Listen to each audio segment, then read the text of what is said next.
Alex Pereira just lost his UFC light heavyweight title, and now his rematch with Magomed Ankalaev stalled uncertain, maybe even dead. But here's the twist. Ankalaev is now publicly questioning if Pereira even wants to fight again. Quote on screen, "I have a feeling you are done."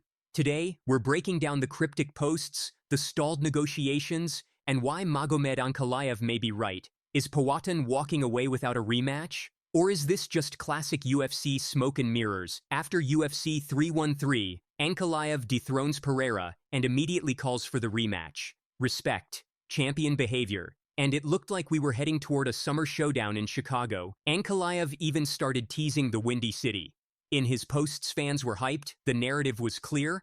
Ankalaev versus Pereira said, "Let's run it back." But then silence. No UFC announcement, no promo videos, no confirmations. Instead, Ankalaev drops this bomb on Twitter X, Alex Pereira UFC.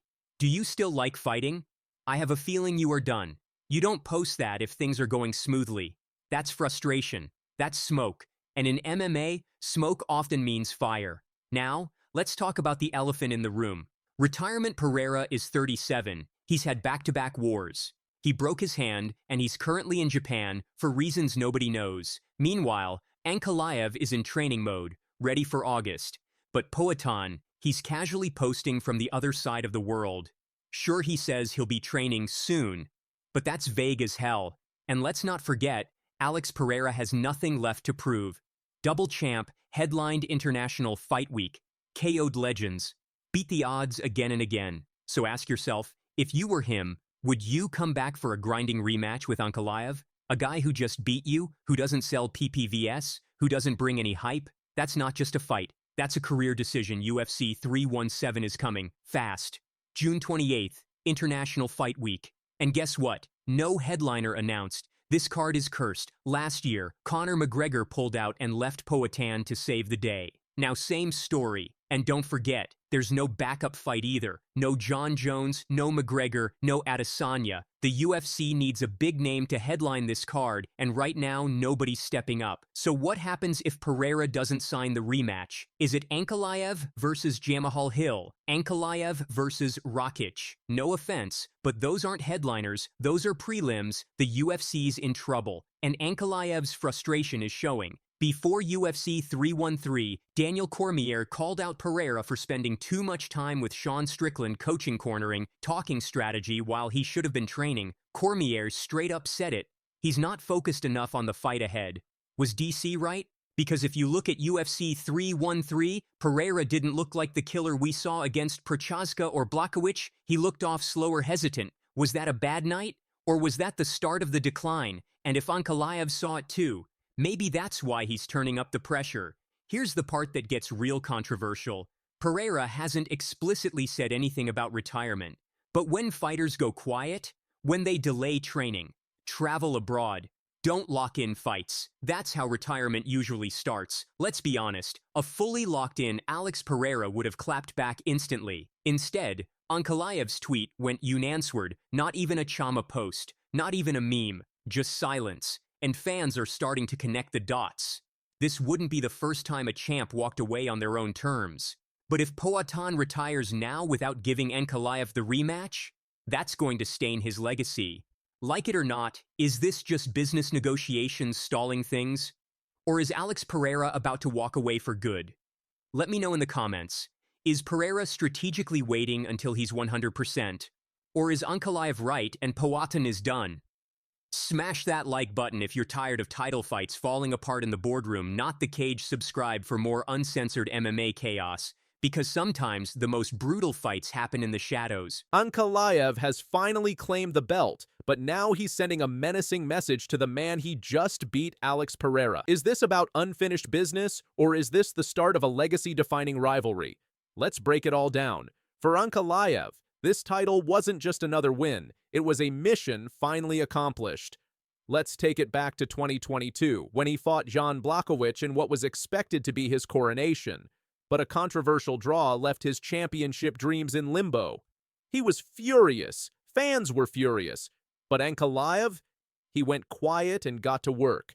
He picked up solid wins, including a dominant showing against Johnny Walker, slowly rebuilding what had been taken from him. Then came UFC 313 and the chance to finally write his name into the history books, and he did exactly that. At UFC 313, Ankalaev faced the terrifying Alex Pereira, a man known for knockout power, ice-cold composure, and the rare honor of being a two-division UFC champ. But Ankalaev didn't flinch. In fact, he flipped the narrative. He outstruck Pereira with calculated precision and mixed in his wrestling attempts, though all 12 takedown attempts were stuffed by Pereira, showcasing Poatan's improved grappling defense. Still, the judges scored it. 49, 46, 48, 47, 48, 47, a clear win for Ankalaev. But the fight was competitive enough that fans instantly started asking one thing: run it back? Ankalaev didn't wait for the UFC to make the next move. He took to social media with a chilling message. "Alex, I am ready to give you a rematch if you really want it. Just be prepared for a storm in the next fight. Storm that you never faced in this sport. This isn't just trash talk. It's a promise." Ankalaev is signaling that if they fight again, it won't be close. No more decisions. No more competitive rounds. He's vowing domination. And what makes it controversial? Well, many fans believe Ankalaev has nothing left to prove. He won, clear, but he's the one asking for a rematch that's either supreme confidence or unfinished business. Meanwhile, Alex Pereira hasn't been quiet. He's been reflective. After the fight, he went back to his indigenous roots, posting, "Recharging my warrior spirit with the energy of my ancestors." He's not in the gym chasing revenge. He's centering himself spiritually, emotionally, mentally. But here's the big question. Is this focus or farewell? At 37 years old, Pereira is entering the most dangerous time in a fighter's career. That age where legends fade, where speed slips, where recovery slows. Father Time is undefeated. Even the greatest get caught. So is Pereira preparing for revenge or preparing to walk away? UFC President Dana White fanned the flames even more at the UFC 313 post-fight press conference. He hinted that an immediate rematch makes sense and fans are divided. On one side, Ankalaev won. Why give Pereira another shot so soon? On the other, the first fight was too close to call it settled. The clash of styles is just too compelling to ignore. And of course, let's not pretend the UFC doesn't love a storyline. This rivalry has national pride, different martial arts philosophies, fan bases ready for war. This is box office gold.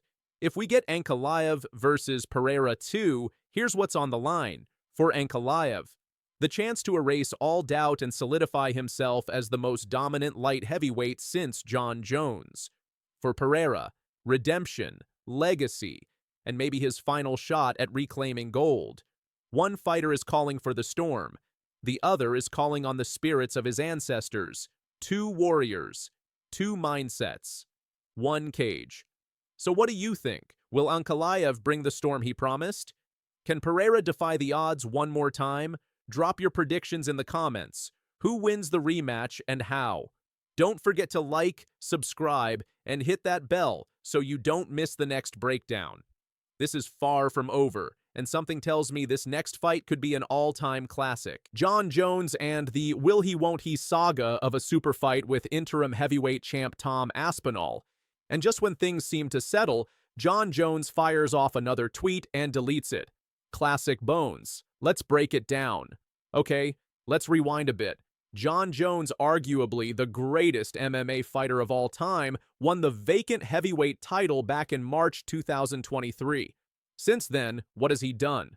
One title defense. That was 5 months ago against an aging Stipe Miocic. Not exactly a murderer's row of contenders.